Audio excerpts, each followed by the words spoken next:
నమస్తే. Welcome to our channel. నేను మీ పద్మావతి. మాజీ ఎమ్మెల్యే వల్లభనేని వంశీ అరెస్ట్‌పై మరో కొన్ని కోణాలు బయటకు రావడం అయితే జరుగుతుంది. అసలు వల్లభనేని వంశీని అసలు ఏ కోణంతో అరెస్ట్ చేశారనే పాయింట్ దగ్గర మొదలుపెడితే, అతను చేసిన తప్పులకి ఎటువంటి శిక్షలు పడతాయి అనే దాకా కూడా వెళ్తుంది. అయితే దీని గురించి పూర్తి వివరాలు తెలుసుకోవడానికి ఈరోజు మనతో పాటు ప్రముఖ ప్రొడ్యూసర్ చిట్టిబాబు గారు ఉన్నారు. మరి ఆయనతో మాట్లాడి అసలు ఆయన ఉద్దేశంలో ఏమనుకుంటున్నారనే కోణంలో కూడా తెలుసుకునే ప్రయత్నం చేద్దాం. అండ్ మీరు కూడా చూసేయండి. నమస్కారం సార్. నమస్తే. సార్, వల్లభనేని వంశీ అంటే తెలియని వ్యక్తులంటూ ఎవరు ఉండరు. అయితే అసలు వల్లభనేని వంశీ గారిని అరెస్ట్ చేయడానికి మెయిన్ రీజన్ వచ్చేసి టీడీపీ ఆఫీస్‌లో గతంలో జరిగిన ఏవైతే గొడవలు ఉన్నాయో దానికోసం ఒక రకంగా చూస్తున్నారు. అండ్ ఇంకోటి వచ్చేసి ఇక్కడ ఇంకో కోణం కూడా ఉంది. అది ఏమిటి అంటే ఎవరైతే ఆ రోజు టీడీపీ ఆఫీస్‌లో ఎళ్లి అక్కడ ధ్వంసం చేయడం కావచ్చు, ఆళ్ళపై దుర్భాషలు మాట్లాడడం కావచ్చు చేసిన వ్యక్తుల్లో ఈయన కూడా ఉన్నారు. ఈయన్ని ప్రత్యక్షంగా అక్కడ చూసిన ఒక వ్యక్తి ఎవరైతే ఉన్నారో అతను కంప్లెయింట్ ఇవ్వడం జరిగింది. మరి తన్ని మళ్ళీ ఇతను వెళ్లి బెదిరించి బ్లాక్‌మెయిల్ చేసి నీ ఫ్యామిలీని మేము చంపేస్తాం అన్నట్టుగా బెదిరించారు. అందుకనే ఇప్పుడు ఆయన కోసం ప్రొటెక్షన్ తప్పు మాటలమ్మా. హ్మ్. బెదిరించారు. మీకు దగ్గర ఆధారాలు ఉన్నాయా? హ్మ్. బెదిరించారని వాళ్ళు అంటున్నారు. అవును. అంటున్నారు అనండి. మీరు మీరు జర్నలిస్టులుగా మీరు కన్ఫర్మ్ చేయొద్దు. బెదిరించారు ఎవరైనా చూసారా? మీ దగ్గర ఆధారాలు ఉన్నాయా? మా దగ్గర లేకపోవచ్చు కానీ ఉన్నాయి కదా. ఉన్నాయని వాళ్ళు అన్నారు. చూపించారు ఇంతవరకు ఏదైనా ఆధారం? మరి మీరు ఎలా కన్ఫర్మ్ చేసి మాట్లాడతారు? అది వాళ్ళు అంటున్నారు అనండి. టీడీపీ నాయకులు అంటున్నారు అనండి. అంతేగాని బెదిరించారు అని మీరు కన్ఫర్మ్ చేయకండి. మాటలో తేడా వస్తుంది. అది అక్కడ వాళ్ళు రెడ్ బుక్ పాలన జరుగుతుంది. దౌర్భాగ్య కూటమి ప్రభుత్వం దౌర్భాగ్య పాలన చేస్తుంది. ఇప్పుడు ఆ కంప్లైంట్ ఇచ్చిన వాడు మొన్న కోర్టులో వాపస్ తీసుకున్నాడు. ఏది మ్యాజిస్ట్రేట్ ముందు నాకు దీనికి సంబంధం లేదు, నన్ను బలవంతంగా సాక్ష్యం కోసం పిలిచి సంతకం పెట్టించుకున్నారు, తీరా చూస్తే దాంట్లో ఏమేమో రాశారు, నాకు సంబంధం లేదు, నేను వాపస్ తీసుకుంటాను కంప్లైంట్ అని అతను కోర్టులో మ్యాజిస్ట్రేట్ ముందు చెప్పాడు. వీళ్ళకి దిమ్మ తిరిగిపోయింది. ఎన్నాళ్ళు మనం చెప్పిన అబద్ధం బయటపడిపోతుంది. ఇప్పుడు ఏం చేశారు? ఆ వాపస్ తీసుకున్న అతని యొక్క తమ్ముడిని ట్రాప్ చేసి తమ్ముడు ద్వారా కొత్త కంప్లైంట్ ఇప్పించి అరెస్ట్ చేశారు. అరెస్ట్ చేస్తానికి ఇది ఒక దుర్మార్గ పాలన, ఒక దౌర్భాగ్య పరిపాలన, ఒక అబద్ధాల పరిపాలన, ఒక రెడ్ బుక్ అని పుచ్చుకుని పెట్టలేకపోతున్నారు. శాశ్వతం అనుకుంటున్నారు. ఈ ఒకటా రెండు అబద్ధాల మీద అధికారంలోకి వచ్చారు. ఇవాళ పవన్ కళ్యాణ్ దామ్ దూమ్ చకార్ జుట్లు ఎగరేసుకుని విమర్శగా మాట్లాడాడు. ఏంటి గొంతెత్తడే అమ్మాయిలు కిడ్నాపులు జరుగుతున్నాయి, పిఠాపురంలో జరుగుతున్నాయి, ఇక్కడ జరుగుతున్నాయి, ఎక్కడ జరుగుతున్నా ఏమి నోరు ఇప్పుడే 32,000 అమ్మాయిలు మిస్ అయిపోయారు, నా రక్తం ఉడికిపోతుంది అన్నాడు. అది పచ్చి అబద్ధం అని పార్లమెంట్లో చెప్పారు. అది అబద్ధం. 32,000 మంది మిస్ అవ్వడం లేనే లేదు అని పచ్చి అబద్ధం. అది ఎలక్షన్ కోసం వాడిందని ఎవరో కాదు, బండి సంజయ్, మిత్రపక్షమైన బండి సంజయ్ బీజేపీ నాయకుడే చెప్పాడు. పార్లమెంట్లో క్షమాపణ కూడా చెప్పడే. ఇవన్నీ పచ్చి అబద్ధాలతోటి అధికారంలోకి వచ్చారు, పచ్చి డ్రామాలతోటి అధికారంలో వచ్చారు. ఇప్పుడు స్పెషల్ స్టేటస్ కోసం అన్నారు. ఇక్కడ ఏది ఒక్కటి కాకపోతే ఒకటి. ఈ డైవర్షన్లో ఈయనేమో ఆరడుగుల బుల్లెట్ చించేస్తాడు, పొడి చేస్తాడు, బుల్లెట్ చూసుకున్నది. ఇప్పుడు వాళ్ళకి కనపడ్డు, మాట్లాడు, ఏం జరిగినా నోరెప్పడో గబుక్కులు లెగుస్తాడు. గబుక్కులు లేచి వచ్చి 10 ఏళ్ళు చంద్రబాబు ముఖ్యమంత్రి అంటాడు. 10 రోజుల తర్వాత మళ్ళీ మేలుకుని నేను సనాతన అంటాడు.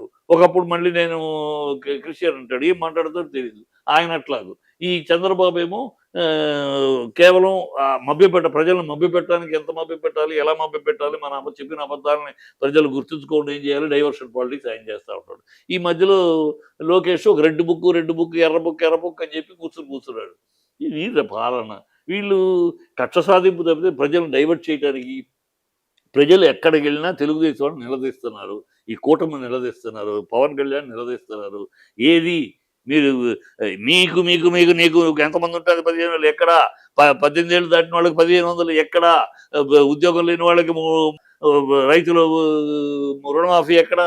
ఎక్కడికి వెళ్ళినా అక్కడ అడుగుతున్నారు. ఇవన్నీ బస్సు అన్నారు ఎక్కడా?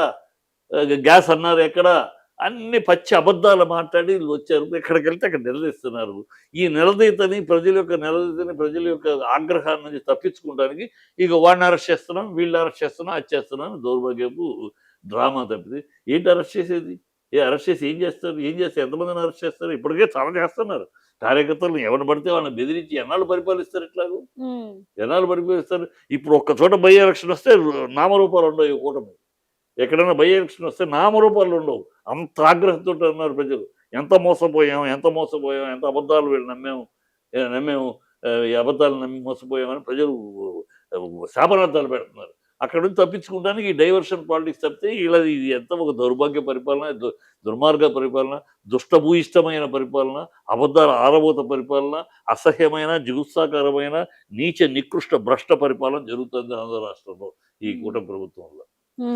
సార్ ఇంకోటి వచ్చేసి మరి టీడీపీ నేత బొద్ద వెంకన్న గారు అంటున్నారు వీళ్ళు చేసిన పాపం అనేది పండింది, అందుకనే వీళ్ళు జైలుకి వెళ్ళారు, తిరిగి బయటికి రారు, ఒకవేళ బయటకు వస్తే అందరికీ హానికరము, అయితే వీళ్ళతో పాటు ఇంకా వెళ్లాల్సిన వాళ్ళు ఉన్నారు అంటూ కొంతమంది పేర్లు కూడా వెల్లడించారు.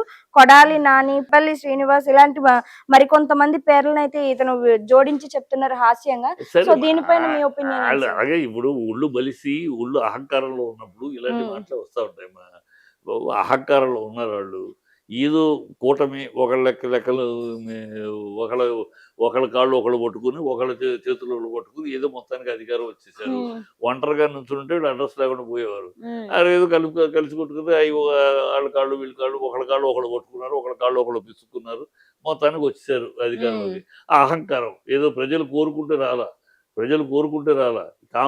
పర్ముటేషన్ కాంబినేషన్ లో ఒక లెక్కలో మీరు వచ్చారు అంతే. అది తెలుసుకోకుండా ఏదో చించేసాం పొడిచేసాం అనుకుంటున్నారు. అహంకారంతో మాట్లాడుతున్నారు, అహంభావంతో మాట్లాడుతున్నారు. అలా మాట్లాడేటప్పుడు ఇలాంటి మాటలే వస్తాయి, శాశ్వతం కాదు. ఇలాగ మాట్లాడే 14 నుంచి 19 దాకా ఇలాంటి అబద్ధాలు మాట్లాడే జనాలు కూర్చోబెట్టారు. మళ్ళీ ఇప్పుడు రేపు కూర్చోబెడతారు. ఈసారి కూర్చుంటే మళ్ళీ లేగవరు.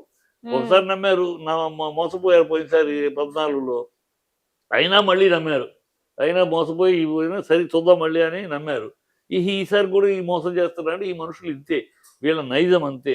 వీళ్ళు కుక్క మరుగును, పిల్లి మేమనును, నక్క ఓడబెట్టును, ఈ కూటమి మోసం చెయ్యను, ఈ సహజ లక్షణాలు అని ప్రజలు గుర్తించేశారు. సార్ అంబటి రాంబాబు గారు కూడా మరి అరెస్ట్ అవ్వడానికి అవకాశాలు ఉన్నాయి అంటున్నారు, ఇది నిజమే అంటారా? అంబటి రాంబాబు, పేరు నాని వీళ్ళకి వేరే పనిపాటు ప్రజల్ని డైవర్ట్ చేయడానికేమ్మా. ప్రజల్ని ఇప్పుడు చూడు, అది జీపటి కదా ఈ మాట్లాడతాం. నువ్వు అడిగావా? 9 నెలలు అయింది. ఎక్కడ 6 హామీల గురించి ఏ జర్నలిస్టులను అడుగుతున్నారు? వాళ్ళని ఫ్రీ అన్నారు, అడుగుతున్నారా? ఏం అడగట్లా.